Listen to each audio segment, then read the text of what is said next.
Let's open it.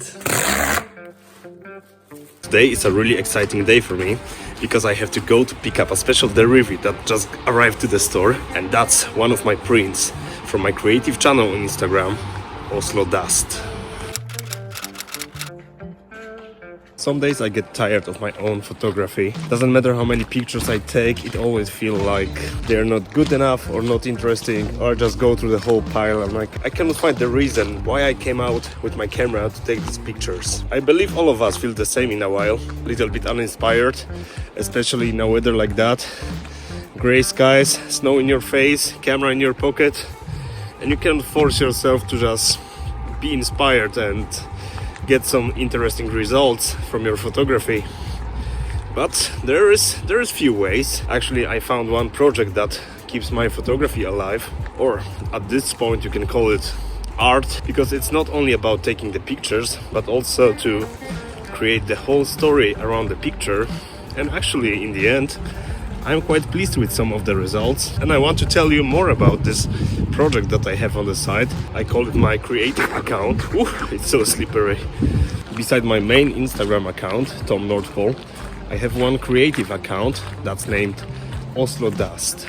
It's an artistic project where I try to see my photographs and Oslo in general through this like followed post-apocalyptic lens. This time of the year it's pretty easy to do that with all this terrible, dark, moody weather, many days without sun.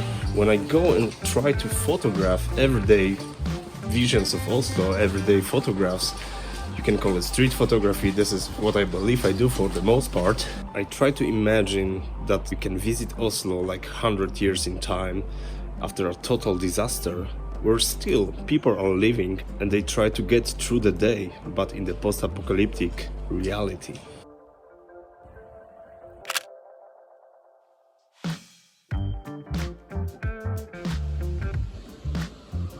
To tell you just a little bit about this project, I find an interesting spot and I try to take a picture that looks like from post-apocalyptic reality, and then in the same location I try to find a very interesting texture.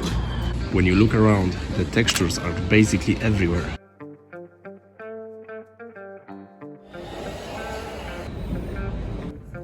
When I do this project, I try no longer to think about my photographs as a single photographs, but I try to think about them as stories, or I create the stories around them.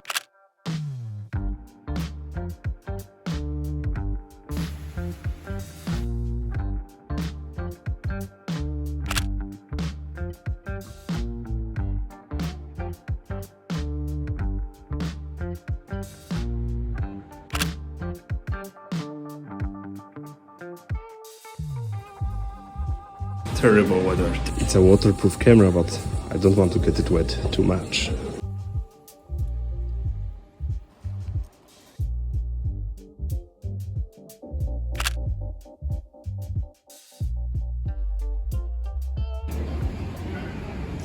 We are almost there.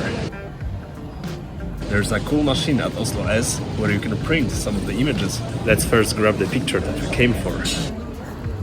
Got it.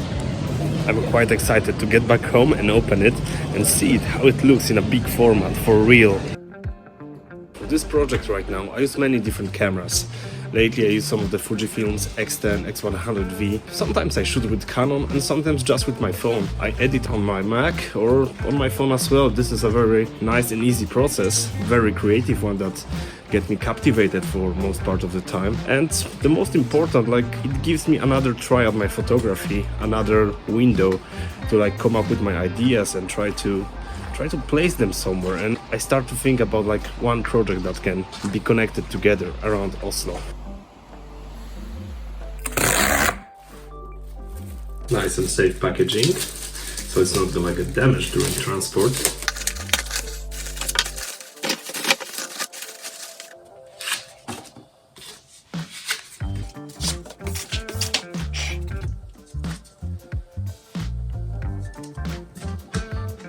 And here it is, the first one from my collection, Oslo Dust, printed on the aluminum plate. What do you think?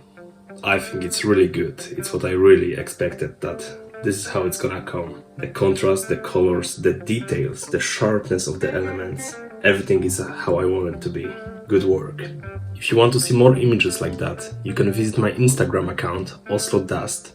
You're gonna find the description over here, and you can follow the name. And hopefully, soon I'm gonna create more interesting images like that, and more interesting stories. Until then, see you in the next one.